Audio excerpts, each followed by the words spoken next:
नमस्कार, स्वागत है आपका हेलो किसान में। आपके साथ मैं हूं अंजू सिंह। हेलो किसान लाइव फोन इन कार्यक्रम है जिसमें हम खेती किसानी से संबंधित विभिन्न विषय आपके लिए लेकर आते हैं, उन पर चर्चा करते हैं।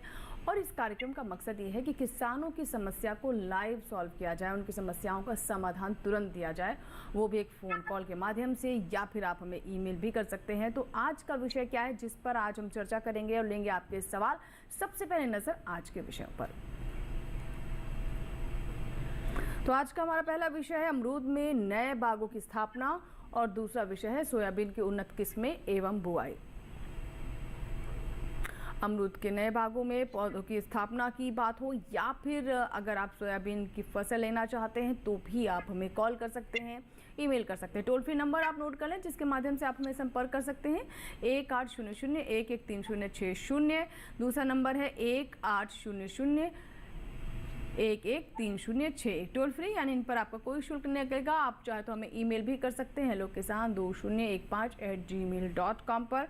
इस पर आप हमें ईमेल भी करें, और अगर आप हमें कॉल करें या फिर ईमेल करें तो अपनी जानकारी ज़रूर दें। मसलन कॉल करते वक्त अपना नाम बताएं, अपने क्षेत्र का नाम बताएं। इसी तरीके से ईमेल में भी अपना पूरा सवाल लिखें अपने नाम के साथ और अपने क्षेत्र के नाम के साथ। और जब भी आप हमें कॉल करें तो नेटवर्क क्षेत्र में रहें, टीवी का वॉल्यूम हो सके तो कम कर दें ताकि हमें आपके सवाल को समझने में असुविधा ना हो और आप भी हमारे जवाब को ठीक से सुन सकें। तो दोनों ही विषय पर चर्चा के लिए दो हमारे साथ मेहमान रहेंगे, एक स्टूडियो में और एक वर्चुअल प्लेटफॉर्म पर, डिजिटल प्लेटफॉर्म पर रहेंगे। तो उनसे आपकी मुलाकात करवा देते हैं। हमारे साथ डॉक्टर अमित कुमार गोस्वामी जी हैं। सर, स्वागत है आपका। नमस्कार, सभी को नमस्कार। आप वरिष्ठ वैज्ञानिक है, फल विज्ञान संभाग IARI पूसा नई दिल्ली में। आप अमरूद के बारे में हमें जानकारी देंगे, किस तरीके से नए बागों की स्थापना की जाए अमरूद के। और दूसरा जो विषय सोयाबीन का है, तो उससे जुड़े हुए हमारे साथ जो एक्सपर्ट हैं वो स्टूडियो में ही मौजूद हैं। डॉक्टर BU दुपारे जी हमारे साथ हैं। सर, स्वागत है आपका कार्यक्रम में। आप प्रधान वैज्ञानिक हैं, भारतीय सोयाबीन अनुसंधान संस्थान इंदौर मध्य प्रदेश से आप हमारे बीच यहाँ पर आए हैं, और आपसे हम सोयाबीन के बारे में विस्तार से समझेंगे। तो अगर हम दोनों ही फसलों के बारे में बात करें तो दोनों ही फसलों का अपना अपना महत्व है। अमरूद की अगर हम बात करें तो ये विटामिन C से भरपूर होता है, काफ़ी स्वादिष्ट फल है। और सोयाबीन एक ऐसी फसल है जिसका दलहन तिलहन दोनों में इस्तेमाल होता है, हालांकि तिलहन में इसका इस्तेमाल ज़्यादा है। इसके अलावा प्रोटीन का बहुत अच्छा ये सोर्स है। अलग अलग तरह के इसके प्रोडक्ट, उत्पाद, खाद्य पदार्थ बनाए जाते हैं जो कि हमारे सेहत के लिए काफ़ी लाभकारी हैं। और धीरे धीरे हम देख रहे हैं कि सोयाबीन के उत्पादों की मांग भी बाजार में बढ़ रही है। लोग इसके स्वास्थ्यवर्धक गुणों को भी समझ रहे हैं और इसीलिए किसानों के लिए भी काफ़ी लाभकारी फसल है। तो चलिए बातचीत की शुरुआत करते हैं। सबसे पहले हम सोयाबीन पर हम सर से बात कर लेते हैं। दुपारे जी हमारे साथ है। सर, सोयाबीन की अभी स्थिति क्या है? मैडम, सोयाबीन की जो अभी फसल का मौसम प्रारंभ होने जा रहा है, क्योंकि ये फसल प्रायः खरीफ के मौसम में उगाई जाती है। वर्षा आधारित ये फसल है और देश भर में 120 लाख हेक्टेयर में इसकी खेती की जाती है जी। और मुख्य रूप से अगर देखा जाए तो जो मध्य क्षेत्र है, जिसमें कि मध्य प्रदेश है, महाराष्ट्र है, राजस्थान है, गुजरात है, ये एक प्रमुख सोयाबीन की खेती किए जाने वाला क्षेत्र है। लेकिन कुछ सालों से हम देख रहे हैं कि ये सोयाबीन की फसल अपरंपरागत क्षेत्रों में भी फैले जा रहे हैं, और विशेष रूप से आप देखेंगे कि अब दक्षिणी राज्यों में इसकी बहुत अच्छी खेती होने लगी है जी, जैसे कि तेलंगाना है, कर्नाटका है, और भी कई सारे राज्य हैं, जैसे उत्तर पूर्वी भारत में भी की जाती है। जो आपका पंजाब और उत्तर प्रदेश, उत्तराखंड, हिमाचल प्रदेश, कई राज्यों में सोयाबीन की खेती की जाती है। और इसके लिए जो तकनीकी विकास का कार्यक्रम है उसका संचालन इंदौर के भारतीय सोयाबीन अनुसंधान संस्थान, जो हमारा ICAR का केंद्र है, उसके माध्यम से पिछले कई वर्षों से 1987 से इसके ऊपर अनुसंधान किया जा रहा है।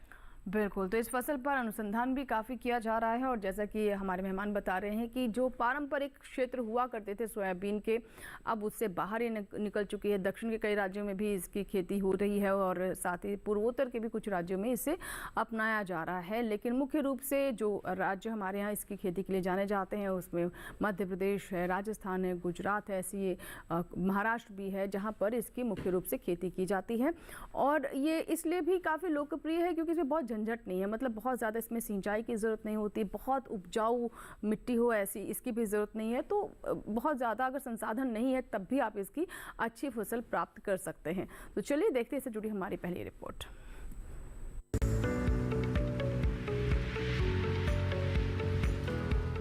सोयाबीन वैसे तो मुख्य रूप से खरीफ की फसल है, लेकिन कुछ स्थानों में इसकी रबी और जायद की फसल भी ली जाती है।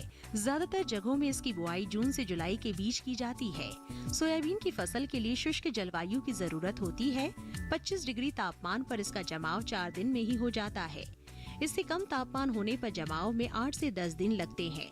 बेहतर पैदावार लेने के लिए स्थान विशेष के हिसाब से उन्नत किस्मों का चयन करें, जैसे उत्तर पहाड़ी क्षेत्र में शीलाजीत, पूसा 16, हरा सोया, पालम सोया, पंजाब 1, PS 1241। उत्तर मैदानी क्षेत्र में Pusa 16, PS 564, SL 295, SL 525। Punjab 1, PS 1024, DS 9814, PS 1241। मध्य भारत क्षेत्र में JS 9305, JS 9560, JS 335, NRC 7। दक्षिणी क्षेत्र में को 1, को 2, MACS 24, Pusa, PS 1029, KHSB 2, LSB 1, प्रतिकार, फूले कल्याणी। बेहतर उत्पादन लेने के लिए बुआई कतारों में करें। बेहतर उत्पादन मिले इसके लिए उर्वरक की सही मात्रा दें।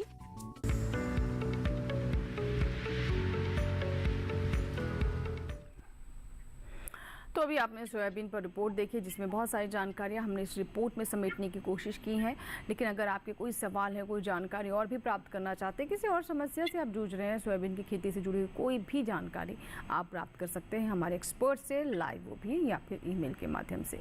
आज का जो हमारा दूसरा विषय है, यानी अमरूद की हम बात कर रहे हैं।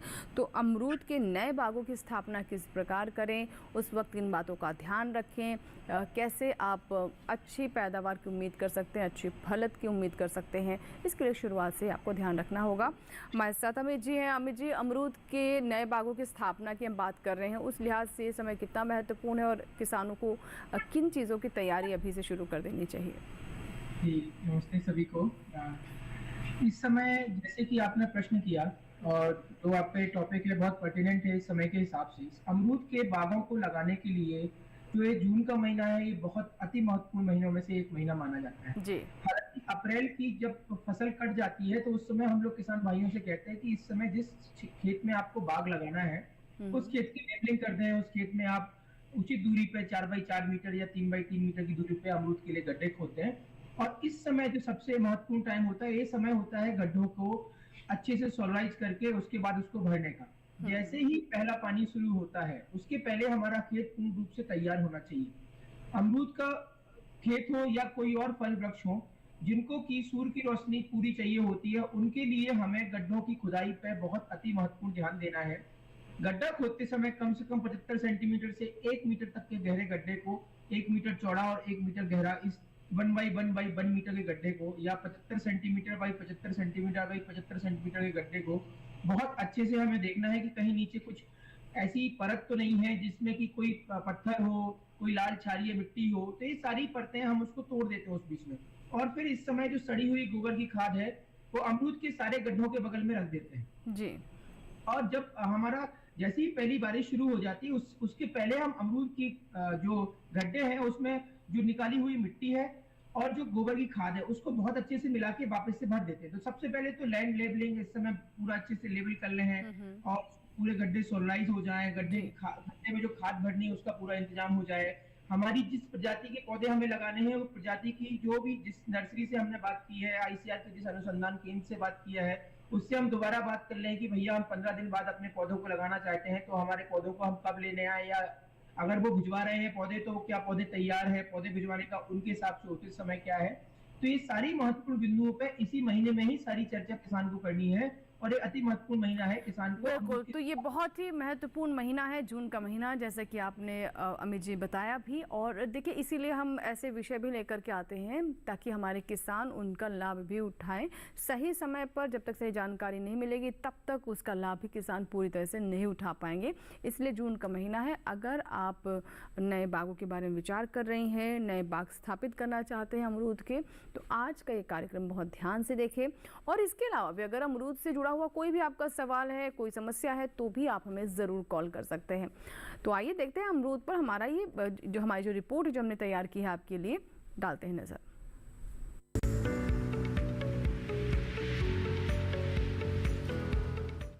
मॉनसून देश के कई हिस्सों में दस्तक देने को तैयार है। ये मौसम पौधों के लिए हर तरह से अनुकूल वातावरण देने में सहायक होता है। इसीलिए बारिश के मौसम में फलों के नए बाग लगाना सबसे आसान और सही माना जाता है। इस समय किसान अमरूद के बाग लगा सकते हैं। अमरूद के लिए हर प्रकार की मिट्टी अच्छी होती है। इसके बाग लगाने के लिए कलम तैयार करने के लिए 1 माह की आयु वाले एक हरे आरोह का चुनाव किया जाता है। मूल वृंत और कलम को 4 से 5 सेंटीमीटर लंबा काटकर दोनों को जोड़कर अलकाथिन की एक पट्टी से लपेट दिया जाता है। जब कलम से अंकुर निकलने लगे तो मूल वृंत से अलग करके उसे लगा दिया जाता है। इसके अलावा नर्सरी में बीजों से भी पौधे तैयार किए जा सकते हैं। नर्सरी में तैयार पौधों को भी जुलाई-अगस्त माह में रोपे। पौधे की रुपाई करने के लिए पहले 60 सेंटीमीटर चौड़े, 60 सेंटीमीटर लंबे और 60 सेंटीमीटर गहरे गड्ढे को तैयार करें। इसमें 20 से 25 किलोग्राम सड़ी गोबर की खाद, 250 ग्राम सुपर फॉस्फेट और 40 से 50 ग्राम मिथाइल पैराथियोन पाउडर को ऊपरी मिट्टी में मिलाकर गड्ढों को भर दे। मिट्टी सतह से 15 सेंटीमीटर ऊपर तक भरे। रुपाई के बाद जरूरत के हिसाब से सिंचाई करें।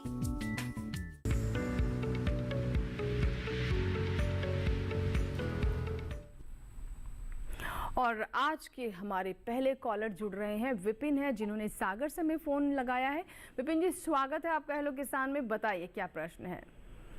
जी नमस्ते मैम, हमारे सर को भी नमस्कार। मैम, सोयाबीन के बारे में मुझे जानना था, और सागर जिले में कौन सी किस्में बोनी चाहिए, और पहले जो हम किस्में बोते थे क्या वो ही बोते रहे जो 95, 60 वगैरह, और भी 1-2 किस्में हैं, तो या फिर उनका बदलाव करना चाहिए, और सागर के हिसाब से कौन सी नई किस्म आई है जिसे हमें इस साल जरूर बोना चाहिए, यही जानना था। Thank you. धन्यवाद आपका। सागर जिला मध्य प्रदेश का जो है, मध्य प्रदेश में जो भी सोयाबीन की किस्में लगाई जाती है, जैसे कि आपने बताया कि 95-60 जो जेएस की वैरायटी है वो काफ़ी पॉपुलर है, लेकिन पिछले कुछ सालों में कई सारी नई किस्में आई हैं, क्योंकि जेएस 95-60 में एक थोड़ी सी दिक्कत आ रही थी पिछले कुछ सालों से। वायरस की जो बीमारी आती है जिसको कि हम येलो मोज़ाइक वायरस कहते हैं, तो नई किस्में हमने तैयार की है, और 95-60 जितने दिन में पकते हैं बिल्कुल उतने ही बराबर की समय में ये नई किस्में पकती है। उसमें आप ट्राई कर सकते कि NRC 130 नाम की एक किस्म है जो कि केवल 90 दिन में ये पक कर तैयार हो जाती है। दूसरी एक नई किस्म है NRC 138 है, वो भी आप लगा सकते हैं, जो कि 92 दिन में ये पक जाती है। एक NRC 142 नाम की एक नई किस्म आई है, 95 दिन में पक जाती है। इसके अलावा जो पहले की जो किस्म है JS 9305 है या JS 2034 है, ये सभी किस्में आप लगा सकते हैं। और सागर का जो ज़िला है, आप जहाँ से आप खेती करते हैं, वहाँ के लिए ये सभी किस्में उपयुक्त हैं। इसके अलावा जैसे मैं बात करूँ कि मध्य क्षेत्र के लिए कई सारी किस्में पिछले कुछ सालों में हमने की है, विकसित की है, और लगभग 20 किस्में इस समय पे हमारे पास में बीज श्रृंखला में उपलब्ध है। चाहे आप चाहे तो JS 2098 है, 2094 है, 20-116 है। कुछ RVS यानी कि राजमाता विजयराजे सिंधिया कृषि विश्वविद्यालय ग्वालियर से जो विकसित किस्में हैं वो भी आप ट्राई कर सकते हैं। RVS 24 की बात करें, RVS 18 की, 18 की बात करें, ये सब किस्में आपके क्षेत्र के लिए उपयुक्त हैं। आप चाहे तो इनकी खेती कर सकते हैं। जी, अब एक ईमेल भी ले लेते हैं जो कि अमरूद से जुड़ा हुआ आया है। रितेश है हमारे दर्शक, जो जानना चाहते हैं कि अमरूद की खेती की ट्रेनिंग वो कहाँ से ले सकते हैं, यानी अमरूद की अगर वो फसल लेना चाहते हैं, बाग लगाना चाहते हैं, तो इसकी क्या कोई ट्रेनिंग भी उपलब्ध है जिससे ये जुड़ सकते हैं या फिर जिसका लाभ ले सकते हैं? डॉक्टर अमित, ये किस राज्य से मेल आया है, क्या कुछ इसमें उन्होंने सर इन्होंने राज्य के बारे में नहीं लिखा। हालांकि हम दर्शकों से हमेशा कहते हैं कि जब भी आप अपना सवाल लिखें, अपना नाम और अपने राज्य, अपने ज़िले के बारे में ज़रूर मेंशन कर दें, ताकि एकदम स्पेसिफिक आपको जानकारी मिल सके, लेकिन इन्होंने बताया नहीं है सर।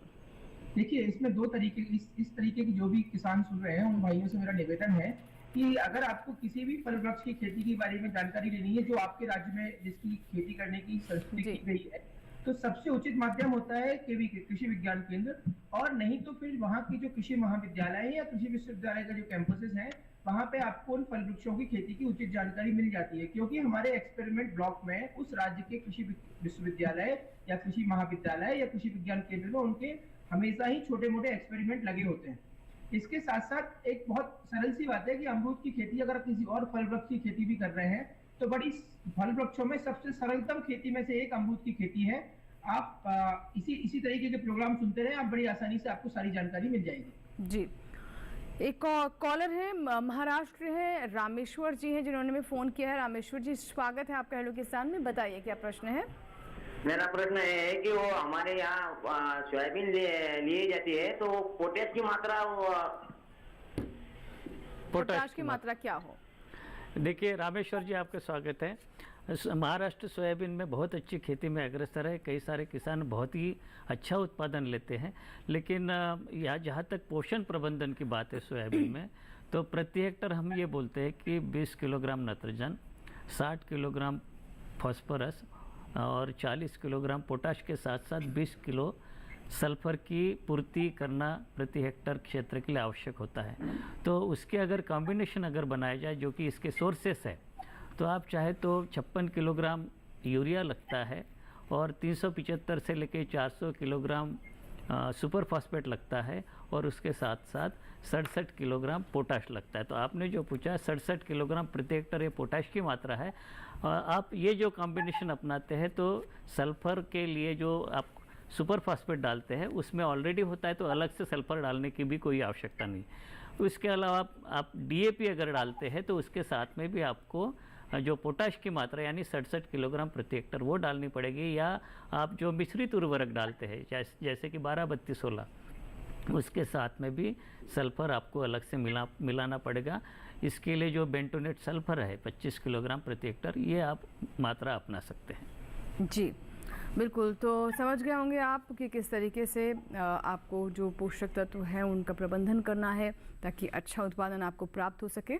और अगर और भी कोई सवाल है, चाहे वो अमरूद से जुड़ा हुआ हो या फिर सोयाबीन से, तो हमें ज़रूर कॉल करें, ईमेल भी आप कर सकते हैं। दोनों ही डिटेल्स हम लगातार स्क्रीन पर फ्लैश कर रहे हैं। फिलहाल इसी के साथ ही हमारे लिए यहाँ पर वक्त हो गया छोटे से ब्रेक। आप कहीं मत जाइएगा, अपने सवालों के साथ रहें तैयार। होगी मुलाकात इस छोटे से ब्रेक के बाद।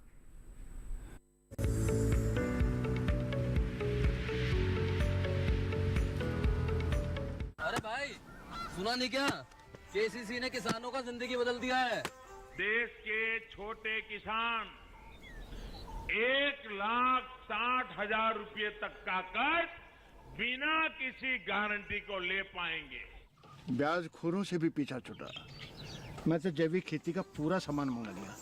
केसीसी का भी कोई दबाव नहीं है। ब्याज चुकाने के लिए पूरा 1 साल मिलता है। समय पर भुगतान करने पर केवल 4% के सालाना ब्याज पे लोन मिल गया मुझे। अपना आधार कार्ड, लेटेस्ट फोटो और जमीन के कागजात लेके अप्लाई करो बस। और नामांकन भरने के लिए जेब भी ढीली नहीं करनी पड़ी।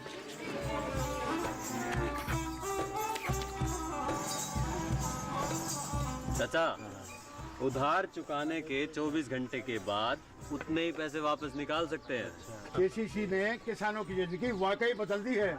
तो आप भी किसान क्रेडिट कार्ड अपनाएं और सहजता से ऋण पाएं।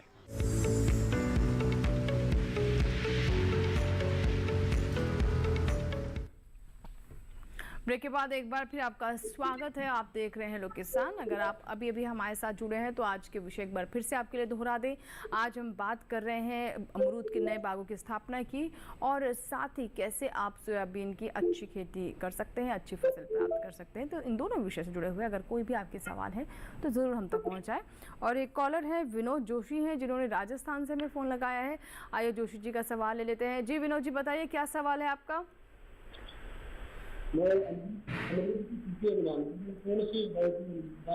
कितनी दूरी पर लगने विनोद जी, आपकी आवाज़ ठीक से हम तक नहीं पहुंच पा रही है। आप थोड़ा नेटवर्क क्षेत्र में आ जाएं और फिर से अपना सवाल दोहरा दें एक बार। हेलो जी, मैं अमरूद की खेती के बारे में जानकारी चाह रहा हूँ। कितनी दूरी पर लगाए, कितने किसी के पानी शुरू होता है। ठीक है, अमरूद के बारे में जानना चाहते हैं हनुमानगढ़ राजस्थान से। अमित जी, हनुमानगढ़ राजस्थान से हमारे दर्शक हैं, ये अमरूद के बारे में जानना चाहते हैं, ये दूरी जानना चाहते हैं, पौध से पौध की दूरी क्या होनी चाहिए और किस प्रकार ये जो बाग है उसकी स्थापना कर सकते हैं। देखिए, हनुमानगढ़ वाला क्षेत्र अमरूद के लिए बहुत अच्छा क्षेत्र है और हनुमानगढ़ वाले क्षेत्र क्या कहीं भी इस समय अमरूद के जो बाग हैं, सभी किसान भाई बड़े गौर से सुने कि अमरूद के जो फल आते हैं वो नए शाखाओं नए कल्लों पे आते हैं। अमरूद एक ऐसा फल है जो सघन बागवानी के लिए अति उपयुक्त है, क्योंकि इसमें हर साल जो फूल और फल आते हैं वो नए प्रोलों पे आते हैं, नए कल्लों पे आते हैं। तो हम उसमें हमेशा कटाई छटाई करके उसके आकार का, उसके विन्यास का नियंत्रण कर सकते हैं और इसके साथ साथ हम कंटिन्यूसली सतत हम इसकी अच्छी उपज ले सकते हैं। अमरूद की जो दूरी है वो आपके राजस्थान वाले क्षेत्र में, मध्य प्रदेश, उत्तर प्रदेश वाले क्षेत्र में, अगर हम इसको मध्य सघन बागवानी की बात करें, मतलब अति सघन बागवानी को ना लेके, तो हम इसको 3x3 या 4x4 मीटर की दूरी पे लगा के बहुत अच्छा उत्पादन ले सकते हैं। बस ध्यान देने वाली बात यह है कि अमरूद में आपको सदाई एवं क्रंदन का बहुत ध्यान देना है। अमरूद में नए पेड़ों पे फूल एवं फल आते हैं तो आपको अप्रैल के महीने तक अमरूद की प्रूनिंग एवं ट्रेनिंग बहुत अच्छे से कर देनी है। ऐसा करेंगे तो आपका बहुत अच्छा उत्पादन होगा और इसी दूरी पे आप अमरूद लगाएंगे तो बहुत ही अच्छा आपको उत्पादन भी प्रति हेक्टेयर मिलता रहेगा। जी बिल्कुल। अब एक और ईमेल हमारे पास आया है, ये सोयाबीन से जुड़ा हुआ सवाल है। सुनील शर्मा है, डिस्ट्रिक्ट राजगढ़ मध्य प्रदेश से हैं, इनका सवाल है और ये जानना चाहते हैं कि सोयाबीन की जो किस्में इस्तेमाल कर रहे हैं 9560 और 2034 है जिसका इस्तेमाल कर रहे हैं, लेकिन उस तरह से उनको फसल उत्पादन नहीं प्राप्त हो पा रहा है। तो क्या इन्हें किन्हीं नई किस्मों का चुनाव करना चाहिए और इनके क्षेत्र के अनुसार वो कौन सी किस्में हैं, या फिर इन किस्मों में ही उन्हें उतना अच्छा परिणाम क्यों नहीं मिल रहा है? सर सुनील शर्मा जी, आप जैसे आपने बताया कि 9560 और 2034 की खेती करते हैं और ये किस्में रिलेटिवली काफ़ी पुरानी हो चुकी है। अच्छा तो ये होगा कि आप जो नई उन्नत किस्में हैं उसका प्रयोग करें, और क्योंकि 9560 में थोड़ी सी बीमारी की जो दिक्कत आ रही जो कि पीली पड़ जाती, वायरस जनित बीमारी है। तो एक तो आप अगर आपको नई किस्मों का जो कि मैं नाम बताने वाला उसका बीज नहीं मिलता तो ये लगाए, लेकिन उसके साथ में बीज उपचार जरूर करें। उसके लिए जो हमारा फफूंद जो FIR का जो तरीका है, पहले सबसे पहले बीज को फफूंदनाशक से उपचारित करते हैं, उसके बाद में कीटनाशक आते हैं अनुशंसित, और उसके बाद में राइजोबियम और PSB। तो FIR का जो बीज उपचार तरीका है वो आप अपनाएं और 9560 या 2034 के जो तुलना में जो नई उन्नत किस्में आए हैं, जैसे कि उतने ही दिनों में पकने वाली NRC 130 है। NRC 130 जो कि राज्य सरकार मध्य प्रदेश की सरकार ने इसको मध्य प्रदेश के किसानों के लिए विमोचित किया है, वो आप लगा सकते हैं। NRC 157 है, वो भी इसका विमोचन हो चुका है। लेकिन उसके साथ साथ जो 2-3 नई किस्में पिछले 3 साल से आप देख रहे हैं, NRC 138 आई है, NRC 142 आई है और RVS 24 है, RVS 18 है। ऐसी कई किस्में हैं जो कि JS 9560 और जो आपकी JS 2034 है उसका स्थान ले सकते। तो इनका प्रयोग करें और उसके साथ में बीज उपचार जरूर करें। जी, बीज उपचार करना बहुत ज़रूरी है, ये हम हर फसल के बारे में आपको बताते हैं ताकि आगे बीमारियां ना हो। एक ईमेल आया है, वो हमें एक कॉलर है, पहले कॉल ले लेते हैं। हेलो, कैलाश जी हमारे साथ है उज्जैन मध्य प्रदेश से। कैलाश जी, आप मुझे सुन पा रहे हैं? हाँ मैडम जी। जी, अपना सवाल बताएं। मैडम ये कि हमारे मध्य प्रदेश में कौन सी किस्म लगाए ताकि अच्छा उत्पादन मिले सोयाबीन का? मध्य प्रदेश में अच्छे उत्पादन के लिए कौन सी किस्म मिले? हाँ। ठीक है जी मैडम। जी सर। कैलाश जी, देखिए सोयाबीन की उत्पादकता जो भी किसान भाई पूछते कि अधिक उत्पादन देने वाली किस्म चाहिए, तो उसमें एक चीज़ आपको थोड़ी सी कंप्रोमाइज़ करनी पड़ेगी। जैसे कि आपने कहा कि आप उज्जैन से हैं, तो उज्जैन में कम समय में पकने वाली किस्में, या उज्जैन के आसपास इंदौर का जो मालवा के जो बेल्ट है, कम समय में पकने वाली किस्में चाहते हैं। तो एक दिक्कत ये रहती कि जो उत्पादन क्षमता कम समय में पकने वाली किस्मों की थोड़ी सी कम रहती है। यदि आप ज़्यादा उत्पादकता वाली सोयाबीन की किस्में चाहते हैं तो थोड़ा सा आपको 100 दिन के आसपास या 105 दिन के आसपास पकने वाली किस्में लेनी पड़ेगी। तो उस श्रेणी में, यानी कि हम उसको मध्यम समय में पकने वाली किस्में कहते हैं कि तो आपकी जो NRC 142 नाम की एक किस्म आई है वो आप ट्राई कर सकते हैं। RVS 24 है वो एक ट्राई कर सकते हैं। एक RVSM 1135 2011-35 वो एक किस्म बहुत अच्छी आई है पिछले साल से। एक JS 71 जो 2172 जो नाम की किस्म है वो भी आप ट्राई कर सकते हैं। तो ये जो तीनों चारों किस्में जो मैंने बताया 95 से 100 दिन में पकते हैं या 105 दिन में पकती है, इन किस्मों को अगर आप अपनाते उनकी खेती करते हैं तो बाकी जो प्रचलित किस्में हैं जैसे कि 95-60 है उसकी तुलना में अधिक उत्पादन देना संभव हो जाता है। जी सागर से सर एक और हमारे पास सवाल आया है, ये इंस्टाग्राम सवाल है। हमारे साथ डॉक्टर शुभम पटेल हैं एक दर्शक जो कि सागर से संबंध रखते हैं। ये जानना चाहते हैं कि एमपी सागर ज़िले में कौन सी उत्तम किस्म है जिसका ये चुनाव कर सकते हैं और दूरी कितनी होनी चाहिए, किस तरीके से बोनी करनी चाहिए। शुभम जी, जैसे कि मैंने बताया कि कई सारी किस्में NRC 130 लगा सकते हैं, 31 लगा सकते हैं, NRC 138, NRC 142, RVSM 1135, JS 2172, कई सारी किस्में 90 से लेके 105 दिन तक पकने वाली आपके पास उपलब्ध है। बस आपको ये ध्यान रखना कि बोनी किस प्रकार से आप करते हैं। तो मैं आपको ये यहाँ पे बताना चाहता हूँ कि पूरे प्रदेश में, मध्य प्रदेश और जो भी उसके दूसरे भी राज्य हैं जहाँ पे सोयाबीन की खेती की जाती है मध्य प्रदेश के साथ साथ, जैसे कि महाराष्ट्र हो गया, राजस्थान हो गया, पिछले 2-3 सालों से विपरीत मौसम की स्थिति देखी जा रही है। यानी होता क्या है कि बीच में कभी सूखे की स्थिति आती है और या तो पकने के समय पे अधिक समय तक बारिश होती रहती है, तो जो कम समय में पकने वाली सोयाबीन की किस्में हैं वो प्रभावित होती है, हम उसको समय पे कटाई नहीं कर पाते हैं।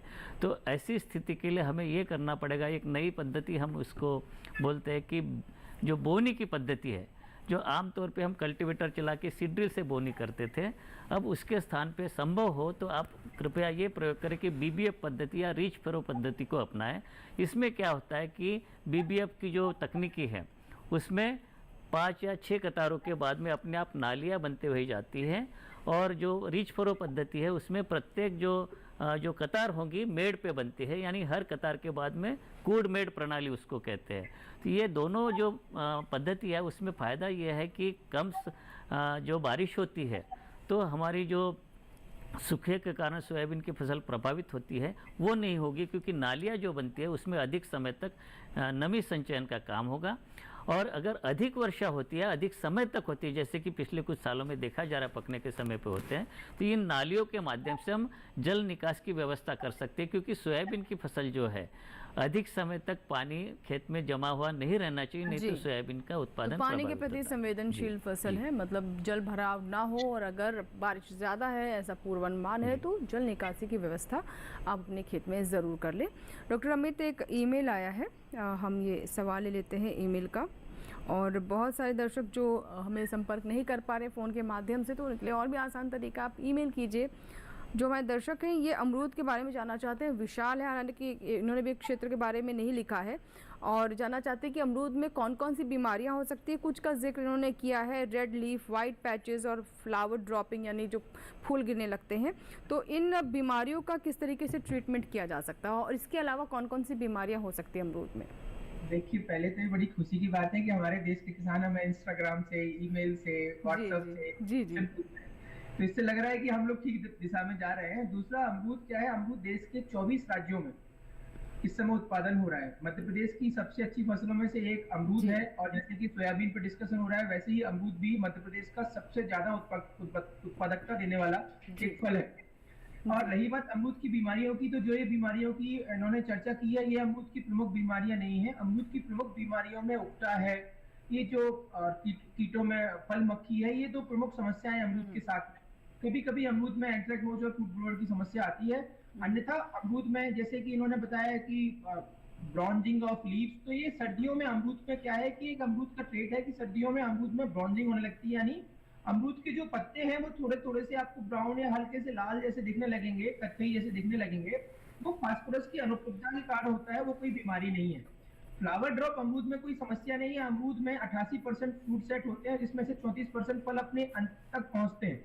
कई बार बहुत तेज गर्मी के कारण, जैसे पिछली बार तापमान में परिवर्तन के कारण अमरूद में थोड़ी समस्या, और उसके कारण अभी इस समय अमरूद में ऐसे फ्लावर ड्रॉप की कोई समस्या नहीं है। अमरूद की जब सेट हो जाए तो उस समय हमें मॉइस्चर मैनेजमेंट करना है, यानी कि हमें पानी को 15 दिन के अंतराल में देते रहना है। जब हम बरसात की फसल है, सर्दियों की फसल में भी हमें 8 से 10 दिन या 15 दिन के अंतराल में पानी देना है। तो अमरूद में फलों के गिरने की या फूलों के गिरने की कोई समस्या नहीं है। फिर भी अगर किसान भाइयों को ऐसी समस्या आ रही है तो बोडेक्स मिक्सचर या फिर कॉपर ऑक्सीक्लोराइड का 2% का घोल बना के आप स्प्रे करें, उससे आपको बहुत ज्यादा राहत होगा।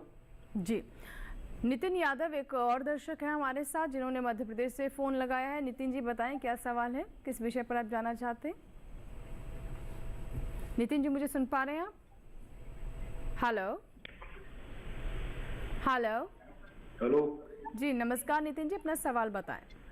जो RVSM 2011-35 और जो JS 2172 ये दोनों किस्में सोयाबीन की मैं लगाना चाहता हूँ, इसमें क्या फायदा है? पूरी दोनों किस्मों की जानकारी चाहता हूँ। मध्य प्रदेश से हमारे दर्शक हैं सर। ये नितिन जी जो अभी निकली हुई है वैरायटी अशोकनगर जी से। नितिन जी जो आपने जो किस्मों की बात की बिल्कुल नई किस्में हैं। 2021 में ये नोटिफिकेशन इनका हुआ है। दोनों किस्में जो 2172 है JS की और RVSM 1135। हाँ एक ज़रूर है, इसमें 100 से 105 दिन इसको परिपक्व होने में लगते हैं। उत्पादन क्षमता अगर इसकी देखी जाए तो औसत में अगर देखें 25 से 30 क्विंटल प्रति हेक्टर इसको आप प्राप्त कर सकते हैं। लेकिन कई सारे किसान पिछले साल जो हमने देखे तो 30 क्विंटल भी उन्होंने आसानी से इसको ले लिए हैं। हाँ एक चीज़ है कि इन किस्मों के या कोई भी अगर किस्म आप लेते हैं सोयाबीन की, उसकी उत्पादन तकनीकी कुछ पैकेज ऑफ प्रैक्टिसेस होती है, सस्य क्रियाएँ होते हैं। ये चीज़ आप ध्यान में रखें कि 2 कतारों के बीच में की जो दूरी है 18 इंच यानी कि 45 सेंटीमीटर रखें और पौधे से पौधे के बीच में की जो दूरी है वो 10 सेंटीमीटर 5 से लेकर 10 सेंटीमीटर तक आप रख सकते हैं। यानी कि आपको ये करना पड़ेगा बीज दर वो आपको 60 से 70 किलोग्राम प्रति हेक्टर आपको रखना पड़ेगा। यदि आप ये मान लेते हैं कि आपका बीज का अंकुरण अच्छा है यानी कि 70%, तो आपको 60 से 70 किलोग्राम प्रति हेक्टर बीज दर लगाए और बाकी जो चीज़ें हैं तो बहुत अच्छा आप उत्पादन ले सकते हैं। लेकिन मैंने मध्य प्रदेश में कई जगह पे ये देखा कि किसानों के स्तर पे बीज दर अत्यधिक आप वो बढ़ा देते हैं। कई बार ये देखते कि 100-120 किलोग्राम प्रति हेक्टर लगाते तो फसल आपकी घनी हो जाती है। तो जो उत्पादन क्षमता का दोहन हम करना चाहते हैं उस वैरायटी का, वो हम नहीं कर पाते हैं। तो आपको इन सभी चीज़ों के ऊपर भी आपको ध्यान देना पड़ेगा। जी, तो सभी बातों पर ध्यान देना बहुत ज़रूरी है, तभी आपको अच्छी फसल प्राप्त होगी। और इसीलिए हम अपने कार्यक्रमों में बताते भी हैं आपको कि बुआई से लेकर कटाई तक हर स्टेप पर आपको सावधानी बरतनी है, विशेषज्ञों की सलाह के अनुसार ही आगे बढ़ना है, तभी आपको अच्छी फसल मिल पाएगी, आपको लाभ हो पाएगा। नंद स्वरूप मिश्रा है हमारे साथ दर्शक उत्तर प्रदेश के बाराबंकी से। आइए उनका भी सवाल ले लेते हैं। जी नंद स्वरूप जी बताइए। नमस्कार,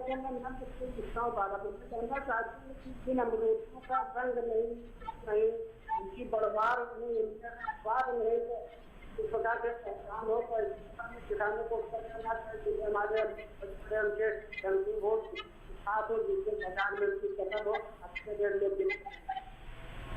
नंद स्वरूप जी आपका पूरा सवाल तो समझ नहीं आया, लेकिन इतना ज़रूर समझ पाए कि आप अमरूद के बारे में जानना चाहते हैं कि अच्छे फसल, अच्छे फल कैसे, स्वाद कैसे अच्छा हो और बढ़वार अच्छी कैसे हो, ये शायद आप जानना चाह रहे हैं। अमित जी क्या बताना चाहेंगे? देखिए अमरूद की फसलों में सामान्यतः किसान क्या कर रहे हैं कि अमरूद के बाग लगाने के बाद में उसमें पोषण प्रबंधन का ध्यान नहीं दे पा रहे हैं। अमरूद बहुत हार्डी फल वृक्ष है, इसमें कोई डाउट नहीं है, लेकिन अगर उसका अपन को गुणवत्ता फसल उत्पादन लेना है, फल उत्पादन लेना है, तो हमें कुछ पोषण प्रबंधन का ध्यान देना है। उत्तर प्रदेश, उत्तराखंड और मध्य प्रदेश के कुछ स्थानों में, हरियाणा के कुछ स्थानों में जो सामान्यतः खाद की संस्तुति की गई है वो 50 ग्राम, 65 ग्राम और 65 ग्राम के करीब नाइट्रोजन, फास्फोरस एवं पोटाश की संस्तुति की गई है। इसके साथ साथ आपको बहुत अच्छे से ध्यान देना है कि अमरूद में बोरैक्स और जिंक की बहुत जरूरत होती है। जब भी अमरूद का फल बेर के आकार का हो जाए तो उस समय हमें करीब 0.6% बोरैक्स का स्प्रे करना है। उसके साथ साथ जिंक को भी हमको प्रति पौधा के हिसाब से भी अगर हमें जिंक की बात करें या पर हेक्टेयर के हिसाब से जिंक की बात करें तो जिंक का भी हमें समुचित जिंक का हमें उपयोग करना है। अन्यथा क्या होता है कि फलों की गुणवत्ता उतनी अच्छी नहीं हो पाती, फलों की सेल्फ लाइफ भी खराब होती है और फलों में उतना अच्छा स्वाद नहीं होता, क्योंकि मृदा की जो शक्ति है उसके हिसाब से बोरोन और जिंक इन राज्यों में डेफिशिएंट है। तो इसके हिसाब से हमें बोरोन और जिंक की भी पर्याप्त मात्रा में स्प्रे करना है। अगर ये सब हम करेंगे तो बहुत अच्छा गुणवत्तायुक्त फल उत्पादन अमरूद का मिलेगा हमें। जी बिल्कुल। तो किस तरीके से आप अच्छा उत्पादन प्राप्त कर सकते हैं, अच्छे फल प्राप्त कर सकते हैं, इसके बारे में अमित जी लगातार हमें बता रहे हैं। फिलहाल इसी के साथ ही हेलो किसान में यहाँ पर वक्त हुआ एक छोटे से ब्रेक का। आप कहीं मत जाइएगा, देखते रहे हेलो किसान।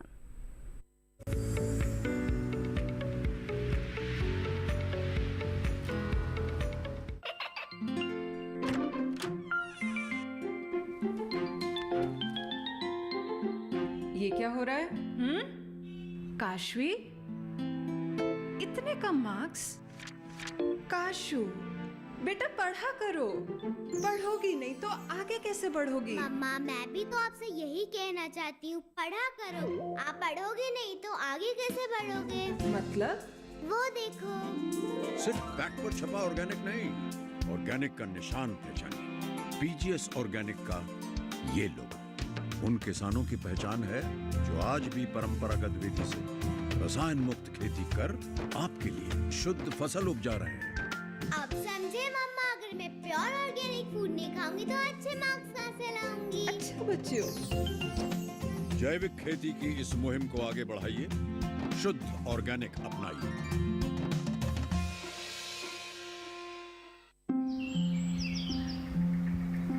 अरे अरे अरे क्या कर रहा है?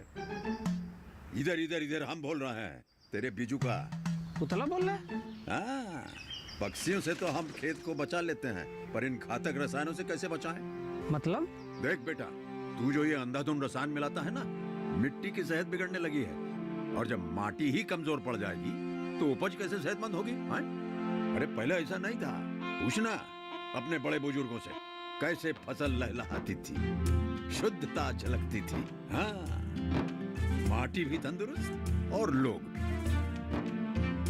अरे पहली वाली बात कहाँ? पर अब तो सभी डाले हैं। सब नहीं, आज भी लाखों जागरूक किसान परंपरागत विधि से फसल उगा रहे हैं। खर्चा कम और उपज की कीमत भी बेहतर पा रहे हैं। ठीक है भाई, मैं भी आज से जैविक खेती शुरू करूंगा। माटी से प्रेम की परंपरा है परंपरागत खेती।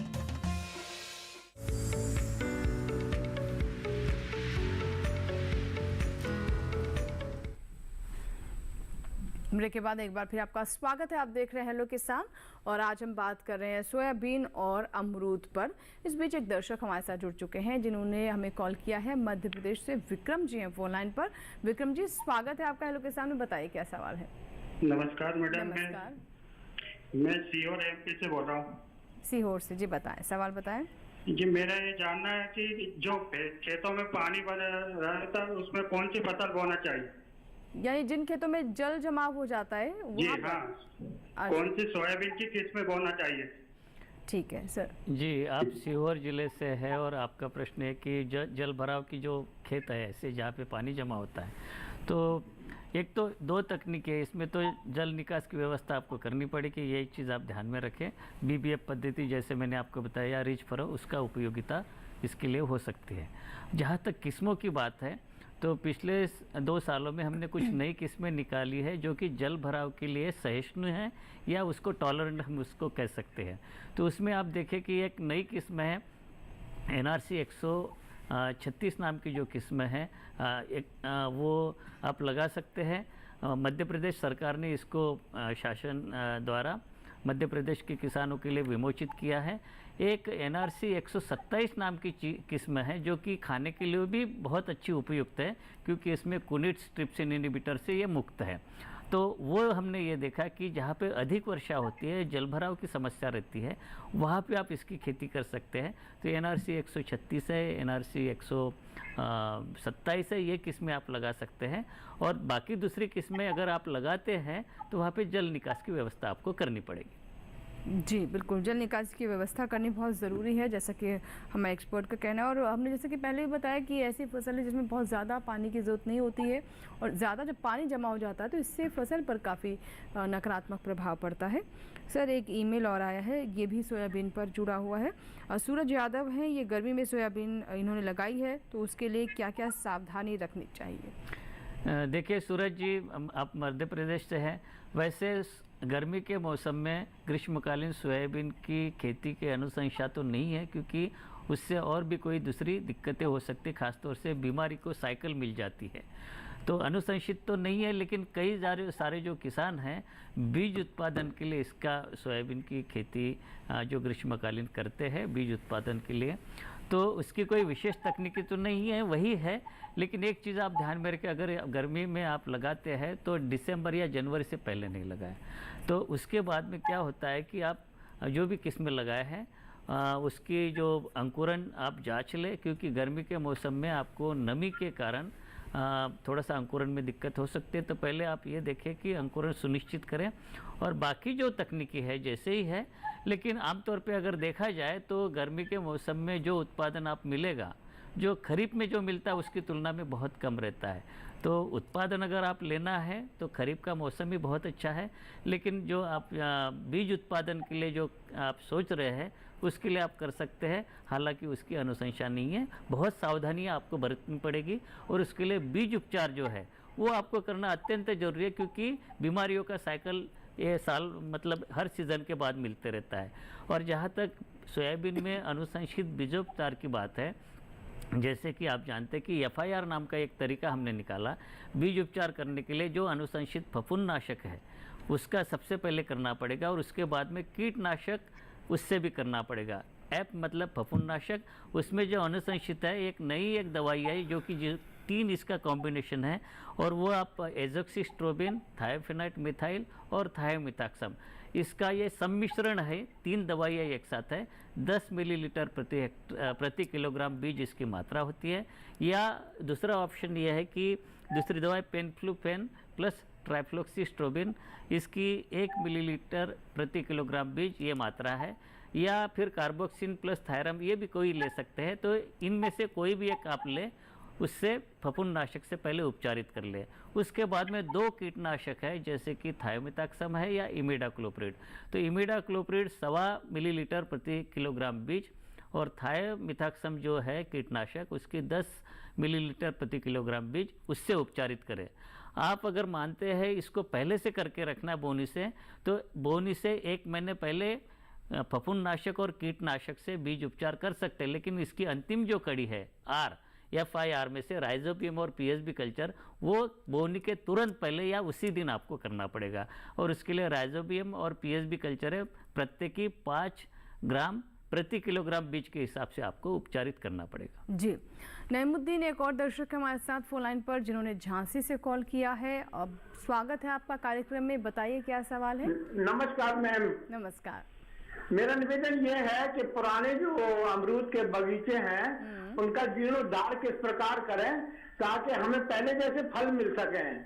जी, बहुत अच्छा सवाल है आपका। डॉक्टर अमित क्या बताना चाहेंगे। नमस्कार, आपको बहुत अच्छा सवाल पूछा आपने। इसमें अमरूद के जो पुराने बाग हैं उसमें आपको देखना है कि अगर वो 15 साल से पुराने हो गए हैं और उनमें अब अंदर से एक जो तनाभेदक कीट या तनाभेदक इल्ली लग चुकी है या एक दूसरे को एकदम घने हो गए हैं, एक दूसरे की शाखाएं एक दूसरे से रगड़ खा रही हैं, या उनमें एकदम टिप पे यानी बाहर से बियरिंग आ रही है, अंदर नहीं आ रही है, तो आपको एक ध्यान देना है कि अमरूद में मई के महीने में, अप्रैल या मई के महीने में आपको उसको 5 से 6 फुट की ऊंचाई के ऊपर उसको आपको उसको बीहेडिंग कहते हैं, मतलब ऊपर से आपको उसको काट देना है। उसके बाद ध्यान रखना है कि जितने भी आप अमरूद की पेड़ काटें उसमें आपको पहले से ही कॉपर ऑक्सीक्लोराइड का या बोडेक्स पेस्ट बना के रखना है। ऊपर से आपको उसमें अच्छे से पेस्टिंग कर देनी है। पानी का समुचित प्रबंधन करके रखना है। उसके बाद में नए प्रौढ़ आप देखेंगे साइड से निकलने लगे हैं। उन साइड से जो नए कल्ले, नई जो शाखाएं निकल रही हैं उसमें भी आपको ध्यान देना है कि 3 से 4 शाखाएं अलग अलग दिशा में आपको रखनी है। और आप देखेंगे कि ऐसे 2 साल में आप अच्छे से उसका छत्र प्रबंधन करके अगले 2 सालों के बाद में अमरूद को अगले 10 से 15 साल के लिए फिर से आप दोबारा से फल ले सकते हैं। अमरूद का जीर्णोद्धार बहुत आसान है और इसी तरीके से आप करेंगे तो बड़े अच्छे से आपको दोबारा से गुणवत्तायुक्त फल मिलने लगेंगे। जी बिल्कुल, तो ये बात हुई किस तरीके से अब जो आपके पुराने बाग हैं उन्हें ही बेहतर कर सकते हैं और अच्छे फल प्राप्त कर सकते हैं। और अगर कोई भी सवाल है, कोई आपके सवाल जो अभी तक हम तक नहीं पहुंच गए, तो आप हमें ईमेल कर सकते हैं, चाहे तो आप हमें पत्र के माध्यम से भी हम अपने सवाल हम तक पहुंचा सकते हैं। हम अपना पता भी कार्यक्रम के अंत में देंगे अगर अगली बार के लिए आप अपने सवाल हम तक पहुंचाना चाहें, और कॉल भी कर सकते हैं। सर, अब जैसे कि हम सोयाबीन पर भी लगातार बात कर रहे हैं, बहुत सारे सवाल हमारे पास पहुंचे हैं इससे जुड़े हुए, लेकिन जो आपने मुख्य रूप से विधि के बारे में बताया, कुछ किस्मों के बारे में आपने जानकारी दे भी दी जो दर्शकों के सवाल आए थे, लेकिन उसके अलावा भी अगर कुछ ऐसी किस्में जिसके बारे में अभी हम जिक्र नहीं कर पाए हैं तो उसके बारे में हमारे दर्शकों को क्या बताना चाहेंगे। मैं आपको बताना चाहता हूँ कि मध्य क्षेत्र के साथ साथ जैसे मैंने बताया कि दक्षिणी क्षेत्र में भी बहुत अच्छी सोयाबीन की खेती की जाने लगी है, और कर्नाटक और तेलंगाना ये 2 ऐसे राज्य हैं जहाँ पे सोयाबीन का एरिया सालों साल बढ़ता जा रहा है। बिल्कुल। महाराष्ट्र का जो पोर्शन है, जैसे कि मराठवाड़ा के साथ साथ जो दूसरे क्षेत्र है, पश्चिम महाराष्ट्र है, तो वहाँ पे भी सोयाबीन की खेती, जो कि दक्षिण क्षेत्र में आते हैं। तो हमारा जो दक्षिण क्षेत्र में सबसे पहले दिक्कत ये थी कि एक वहाँ की जो प्रचलित बीमारियाँ रस्ट, यानी जिसको आप गेरुआ कहते हैं, तो वो बीमारी होने के कारण वहाँ पे प्रतिरोधी किस्मों के विकास की बहुत ज़रूरत थी। तो वहाँ पे हमारे जो कस्बे दिग्रज में सांगली का जो हमारा सेंटर है, वहाँ पे कई सारे किस्में की है, विकसित किए हैं। और बेंगलोर में जो हमारे सेंटर है, वहाँ से भी रस्ट प्रतिरोधी किस्मों की जो विकास हुआ है। बेंगलोर का जो हमारा सेंटर है, एक नई किस्म उन्होंने ये भी निकाली है कि करुणे नाम की एक किस्म निकाली है, जो कि सब्जी युक्त सोयाबीन, जिसको कि आजकल जो वेजिटेबल सोयाबीन कहते हैं। जैसे आपने देखे कि मटर की जो सब्जी बनती है, बड़े मोटे मोटे दाने होते हैं, तो उसी प्रकार से वेजिटेबल सोयाबीन बनी है। तो आप करुणे की जो खेती भी आप कर सकते हैं। महाराष्ट्र के किसानों के लिए जो फुले संगम और फुले कीमया है, ये 2 वैरायटी है KDS सीरीज के 726 और 753, वो किस्में भी धीरे धीरे पॉपुलर हो रही है। और इसके साथ साथ महाराष्ट्र के जो दक्षिणी क्षेत्र के लिए, जो कि दक्षिणी राज्यों में भी इसकी कर सकते हैं, तो MAUS 725 नाम की किस्म है, जो कि परभणी से निकली है, वो भी ये स्टेट रिलीज हुई है, उसकी भी आप खेती कर सकते हो। कई सारे किस्मों के ऑप्शंस या विकल्प आपके पास में है जी। आप अपनी स्थिति के अनुरूप और जो प्रचलित कीड़े या बीमारियां है, उसको प्रतिरोधी क्षमता ध्यान में रखते इसको अपनाएं। जी बिल्कुल। चलिए, इसी के साथ ही हमारे लिए यहाँ पर वक्त हो गया एक छोटे से ब्रेक का, लेकिन अभी भी थोड़ा समय बाकी है। आप अपने सवाल हम तक ज़रूर पहुँचाएं, ईमेल करें, कॉल करें, जो भी आपको तरीका आसान लगे ज़रूर से अपनाएं और अपने सवाल हम तक पहुँचाएं। फिलहाल छोटा सा ब्रेक।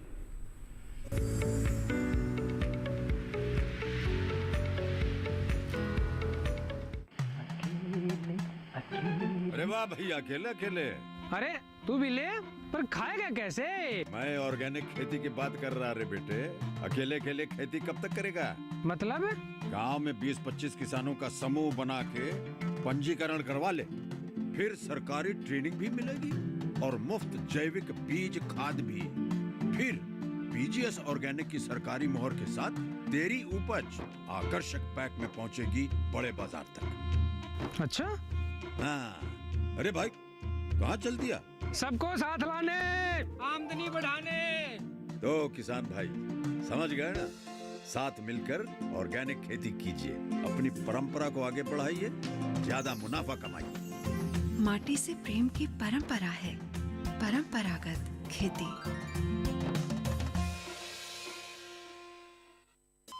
अरे सुन तो। मुझे क्या सुनाना चाहते हो? जो सुनाओ मेरी सौतन को। किसको? अरे वही तुम्हारा मोबाइल फोन, जिससे सुबह शाम दिन रात चिपके रहते थे और कहते थे किसान कॉल सेंटर से बातें हो रही हैं। अच्छा ये बात है। हाँ, क्यों? क्या हुआ? अब बात नहीं होती क्या? अब तो झट से बात हो जाती है। ऐसा क्या?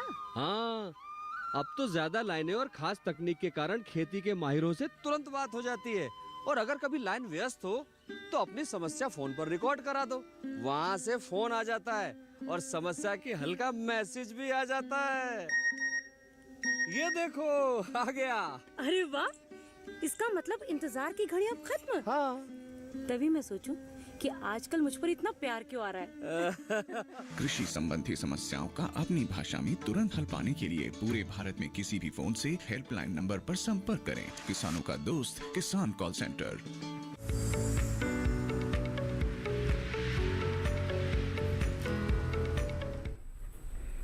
ब्रेक के बाद एक बार फिर आपका स्वागत है। आप देख रहे हैं लोग किसान और एक कॉलर हमारे साथ जुड़ रहे हैं मध्य प्रदेश से। प्रदीप शर्मा जी ने मेरे को कॉल किया। प्रदीप जी बताइए क्या सवाल है आपका?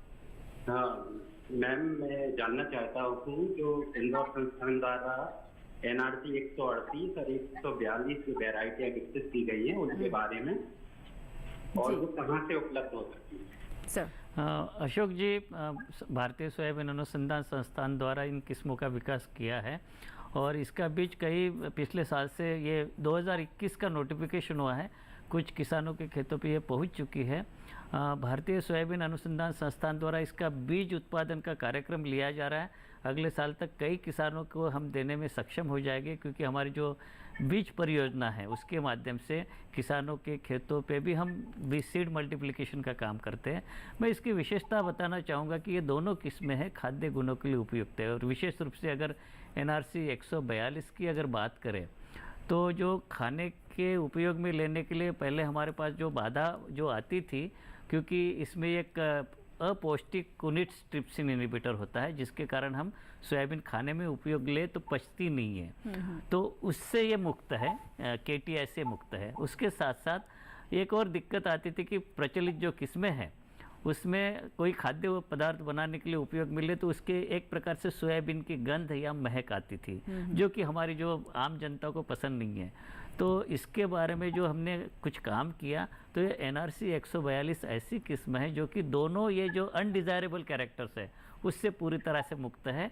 तो आप इसको उत्पादन बढ़ाने के तो ले ही सकते हैं, लेकिन उसके साथ इसको खाने के उपयोग में भी ले सकते हैं, जो कि अभी धीरे धीरे हमारे देश में इसका प्रचलन बढ़ रहा है। जी। अमित जी, क्योंकि अब कार्यक्रम को समाप्त करने का समय हो गया है, तो कुछ और जानकारियाँ जो आज के विषय से जुड़े हुए हमारे दर्शकों तक आप पहुँचाना चाहेंगे? देखिए, दो बातों का ध्यान रखिएगा अमरूद की खेती में। एक तो अमरूद की खेती में आपको ध्यान रखना है कि जितना हो सके कम से कम खुला पानी कम से कम लगाएं। गहरी जुताई जो पेड़ों के पास है वो कम से कम करें। अमरूद की खाद एवं अमरूद की जो पोषक तत्व को ग्रहण करने वाली जड़ें हैं वो ऊपर से सिर्फ 25 सेंटीमीटर के नीचे पे रहती हैं। तीसरा, वैरायटी का चयन। अमरूद की बहुत अच्छी वैरायटी इस समय देश में उपलब्ध है। कृपया करके जो भी NHB एक्रीडेटेड, ICR एक्रीडेटेड या स्टेट यूनिवर्सिटीज के एक्रीडेटेड जो नर्सरीज हैं, आप या स्टेट यूनिवर्सिटीज की जो नर्सरी है या NHB एक्रीडेटेड नर्सरीज हैं, कृपया करके प्रजाति वहीं से लें। अमरूद एक बहुत लाभकारी फलों में से एक है और आप अमरूद की खेती इन सब चीज़ों का ध्यान रखेंगे तो बहुत अच्छा उत्पादन एवं लाभ आप प्राप्त कर सकेंगे। जी बिल्कुल, बहुत बहुत शुक्रिया अमित जी, तमाम जानकारी हम तक पहुंचाने के लिए बहुत बहुत धन्यवाद हमारे साथ जुड़ने के लिए। और चलिए अब सोयाबीन पर भी हम बात कर लेते हैं। सर, बहुत सारे किस्मों के बारे में हमने जाना, सही तरीका क्या है बुआई का ये भी हमने जान लिया, लेकिन जब फसल हम बोएंगे खेत में तो कुछ शत्रु भी पैदा होंगे, यानी खरपतवार की समस्या सोयाबीन में भी आती है, उसके बारे में क्या कहेंगे? हाँ, किसान भाइयों, सोयाबीन में चूँकि खरीफ मौसम में लगाई जाने वाली फसल है तो अधिकतर जो नुकसान होता है जो खरपतवारों से होता है। तो कुछ रसायन ऐसे बने हुए हैं जो कि मैं बताना चाहूँगा कि जो लोग जैविक खेती करते हैं उनको तो ये अपनाना नहीं है, लेकिन जो आम जो फसल उगाते हैं उसमें कई सारे अनुशंसित खरपतवार नाशक है और इसमें मुख्य रूप से प्रचलन आया है कि बोनी के तुरंत बाद उपयोगी, यानी आज बोनी कर दे तो 72 घंटे के अंदर अंदर इसका प्रयोग कर सकते हैं। कई सारे रसायन हैं और इनकी विशेषता है कि ये जो दोनों प्रकार के जो खरपतवार है, चाहे चौड़ी पत्ती वाले हो या सकरी पत्ते वाले हो, तो उन दोनों को नियंत्रित करने में ये सक्षम होती है। उसके लिए कई सारी जो दवाई है, डाइक्लोसिलम नाम की एक दवाई है, सल्फेंट्राजोन है, पेंडिमेथिलिन है, फ्लूमीऑक्सीजिन है, मेट्रिब्यूजिन है और इसके डोज भी रिकमेंडेड है, आपको दवाई की दुकान से जो मिल जाएंगे। एक चीज़ आपको इसमें ज़रूर ध्यान देना कि जब भी आप खरपतवार नाशक का स्प्रे करते हैं तो जैसे कि मैंने बताया कि आज बोनी होगी, 3 रोज के अंदर अंदर इनका छिड़काव करना है, लेकिन आपको ये ध्यान रखना है कि पानी की मात्रा पर्याप्त लेनी है। यानी जो रिकमेंडेड दवाई का जो डोज है वो तो ले, लेकिन जब आप छिड़काव करते हैं तो यदि आप पीठ वाले स्प्रेयर से अगर आप करते हैं, यानी नैपसैक स्प्रेयर जिसको कहते हैं, 450 से 500 लीटर प्रति हेक्टर पानी की मात्रा लगेगी, या पावर स्प्रेयर का जब आप उपयोग करते हैं तो कम से कम 125 लीटर पानी उसमें जो अनुशंसित दवाई का जो डोज है उसको मिला के उसका छिड़काव करना चाहिए। और बिल्कुल ऐसे देखें कि ज़मीन के ऊपर अच्छी तरह से उसका फैलाव हो, ताकि जो जहाँ पे नहीं होगा तो वहाँ पे फिर वो घास उग सकती है। तो अच्छी तरह से फैला होने के लिए पानी की मात्रा अत्यंत आवश्यक है। बिल्कुल, तो बहुत बहुत शुक्रिया सर आपका भी, आपने सोयाबीन पर इतने विस्तृत जानकारी दी, बहुत सारे सवालों के जवाब भी दिए, बहुत सारे कॉलर्स ईमेल्स के जवाब आपने दिए, बहुत बहुत धन्यवाद आपका भी। धन्यवाद। और मैं आप सभी किसान भाइयों को सोयाबीन के अच्छे उत्पादन के लिए शुभकामनाएं देता हूं। बहुत धन्यवाद सर। और इसी के साथ ही आज के हेलो किसान में फिलहाल इतना है, लेकिन कल का हमारा विषय क्या है आइए डालते हैं उस पर नजर। कल का हमारा विषय आप देख ले, कल का हमारा विषय है पशुओं में खुरपका मुंहपका रोग से बचाव और मुर्गी पालन से जुड़ा हुआ कल हमारा विषय रहेगा। जो भी आपके सवाल हैं आप हमें ईमेल कर सकते हैं। ईमेल पता आप नोट कर लें, hellokisan2015@gmail.com, ये हमारा ईमेल पता है। और आप चाहे तो हमें फेसबुक के माध्यम से भी संपर्क कर सकते हैं, हमारे टोल फ्री नंबर पर भी कॉल कर सकते हैं। जैसे भी आपको सुविधा लगे आप अलग अलग तरीक़ों को अपना सकते हैं। तो जैसा कि हमने आपको बताया कि आप चाहे तो सोशल मीडिया के माध्यम से भी हमें संपर्क करें। हेलो किसान आप फेसबुक पर भी संपर्क कर सकते हैं, हमारा इंस्टाग्राम ID भी देख लें और ट्विटर पर भी हम उपलब्ध हैं। कॉल सेंटर नंबर आप हमारा नोट कर लें 1800-113060, ये हमारा टोल फ्री नंबर है। सुबह 6 बजे से रात 10 बजे के दरमियान आप इस पर कॉल कर सकते हैं और अपने सवाल इस पर रिकॉर्ड करवा सकते हैं, जिन्हें हम कार्यक्रम में शामिल करते हैं। आप हमारा ये कार्यक्रम हमारे YouTube चैनल पर भी देख सकते हैं। इसके लिए बस टेलीविज़न स्क्रीन पर जो हम QR कोड आपको भी दिखा रहे हैं, इसे स्कैन करें। उम्मीद करते हैं आज जो हमने अमरूद और सोयाबीन से जुड़ी जानकारियाँ आप तक पहुँचाई हैं, उससे हमारे किसानों को ज़रूर लाभ होगा और आप अच्छा उत्पादन प्राप्त करने में कामयाब होंगे। फिलहाल दीजिए इजाज़त, लेकिन आप बने रहें दूरदर्शन किसान के साथ। नमस्कार।